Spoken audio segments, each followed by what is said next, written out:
পশু জবাই করার সময় কিছু জিনিস লক্ষ্য রাখতে হবে। স্ট্রোক করে যাতে গরুটা মারা না যায়, পরিবেশের সামান্যতম ক্ষতি হয় এমন কোনো কিছুই আমাদের জন্য করা উচিত হবে না। এই ধরনের মানুষেরা মাংস খাওয়ার ক্ষেত্রে পরিমাণে কম খাবেন।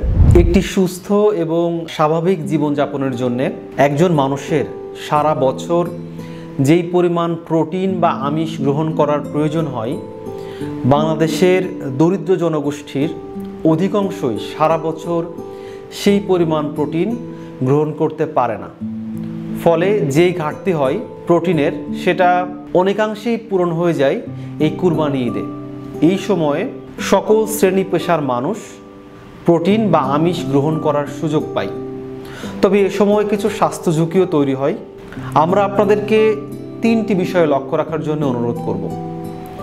1, পশু জবাই করার সময় কিছু জিনিস লক্ষ্য রাখতে হবে। 2 হচ্ছে যে তার বর্জ্য ব্যবস্থাপনার ক্ষেত্রে কয়েকটি জিনিস খেয়াল করতে হবে। এবং 3 হচ্ছে যে মাংস খাওয়ার ক্ষেত্রে আমাদের কয়েকটা ব্যাপার লক্ষ্য রাখতে হবে। তাহলে আমরা অনেকগুলো স্বাস্থ্য ঝুঁকি এড়াতে পারব। 1 নম্বরে আমরা যদি আসি, যে পশু জবাই করার ক্ষেত্রে আমরা একটা কাজ সাধারণত করি, যে জবাই শেষে ছুরির মাথা দিয়ে আমরা একটু খোঁচা দিই ওই জায়গাটাতে কাটার পরে। এতে করে যেটা হয়, পশুর গলার হাড্ডির মধ্যে থাকা স্পাইনাল কর্ডটা কেটে যায়, ক্ষতিগ্রস্ত হয়। ফলে যে স্বাভাবিকভাবে যে মৃত্যুটা হওয়ার কথা সেটা হয় না। এটা বুঝতে হবে যে আমাদের যে হৃৎপিণ্ড, এই হৃৎপিণ্ডটা প্রতিনিয়ত পাম্প করে বলেই যে কোনো প্রাণীর শরীরে রক্তর সঞ্চালনটা হয়, রক্ত মুভ করে।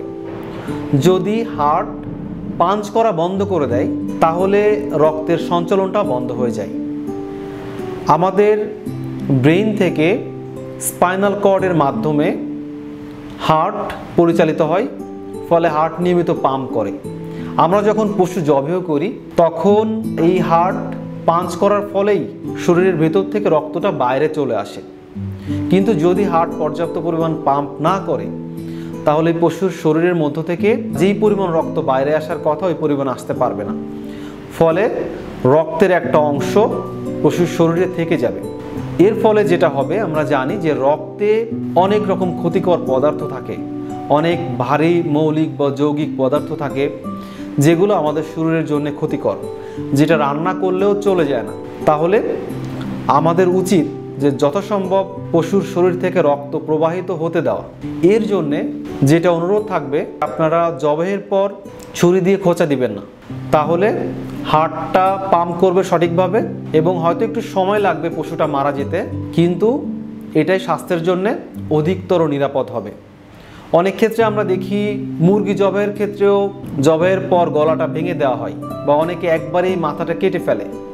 এটাতেও একই রকম সমস্যা হয়, সেই মুরগির শরীরেও রক্তটা জমা থেকে যায়, ফলে সেই রক্ত আমাদের স্বাস্থ্যের জন্য অনেক রকম ঝুঁকি তৈরি করে। তাই আসুন আমরা সময় নিই, পশু জবাইয়ের পর ব্যস্ত না হয়ে পড়ি এবং ছুরি দিয়ে খোঁচা দিয়ে তার স্ট্রোক করে যাতে গরুটা মারা না যায়, স্বাভাবিক মৃত্যু যাতে হয়।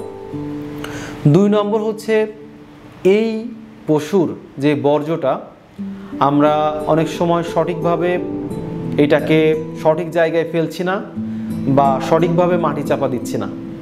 এর ফলে অনেক রকম রোগ ব্যাধি ছড়িয়ে পড়ার সম্ভাবনা থাকছে।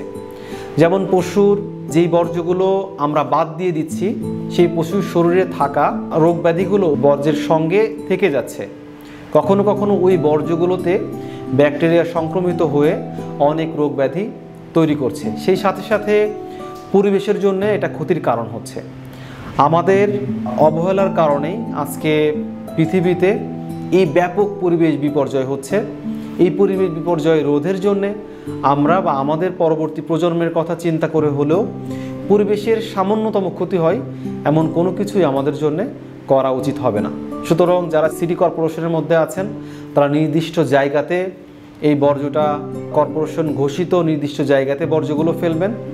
আর যারা গ্রামে আছেন তারা অবশ্যই সঠিক উপায়ে মাটি চাপা দিবেন।